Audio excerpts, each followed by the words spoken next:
Hello. The other day I was wondering how the hell I ended up with a butterfly in a well protected brassica cage. It's the cage in which I have my Brussels sprouts. And then today I saw something that I would like to share with you and make you aware of. It's something that I was already aware of it to a certain extent, but I've never been able to capture the evidence. But today I captured the evidence. The only problem is I did not capture another part of it. So I'm going to hunt my spaces to see whether or not I can find one to show you. Actually, no, I think I recorded something. So I will explain it when in the video. It's not a long video. It's a very short video. But let's go.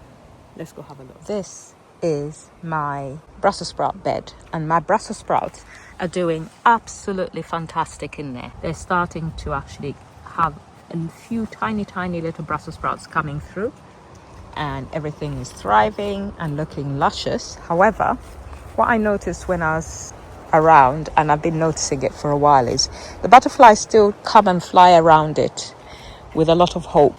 So when you have this very fine mesh net, what you need to be aware of is don't overstretch it, because when you overstretch it, you create spaces big enough for butterflies to fit their bums in, as you will see in the video, which is going to follow this. And also, interestingly enough, although it's fine mesh, you can actually still get tiny little beetles getting through. Isn't that interesting? Especially when it is stretched. Because when it's not stretched, it's not as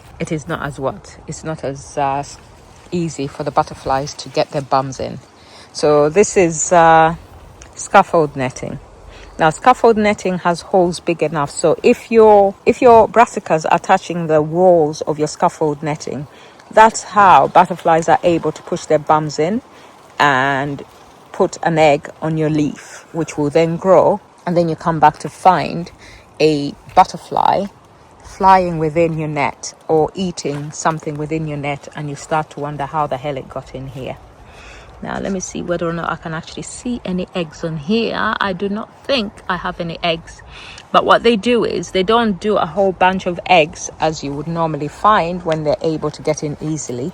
They do solitary eggs, as you will see in one of the videos that I think I managed to capture. So be aware of that and check the areas where your net touches your leaves, because you may actually end up with butterfly eggs, which will then start to develop on the inside. Let me go to the other side and show you somewhere where they've laid a lot of eggs.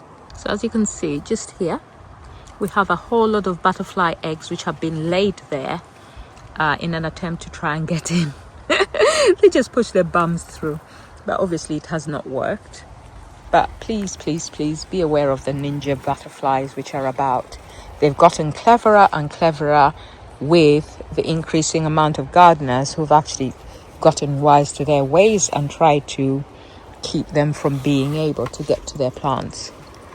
Maybe if we want them to survive, because I'm sure they do have a use in nature, what we need to do is we need to offer up some sacrificial plants by putting some of our brassicas outside and letting them get demolished by these butterflies, allowing them to continue to thrive. Because ultimately what we don't want to be doing is don't want to be creating an imbalance in nature by stopping all butterflies from being able to thrive, because I'm sure someone out there who's a naturalist or something like that will be able to explain to me what the benefits of having a certain type of butterfly is. And right now I can see a huge number of caterpillars on one of my kales, so I'm going to go in and get that leaf out together with the caterpillars which are on there. So the question becomes, how the hell did those get in there? And the answer is, we know.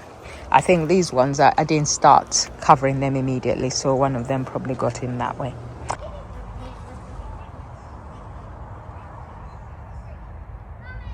You see this butterfly here? It is trying to lay its eggs by pushing its bum through the... See, look at it. Watch it.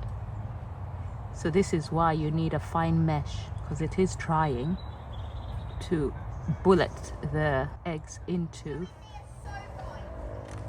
the net and onto the leaves. It's been trying and trying. Now, see, we got little eggs on the outside of the net.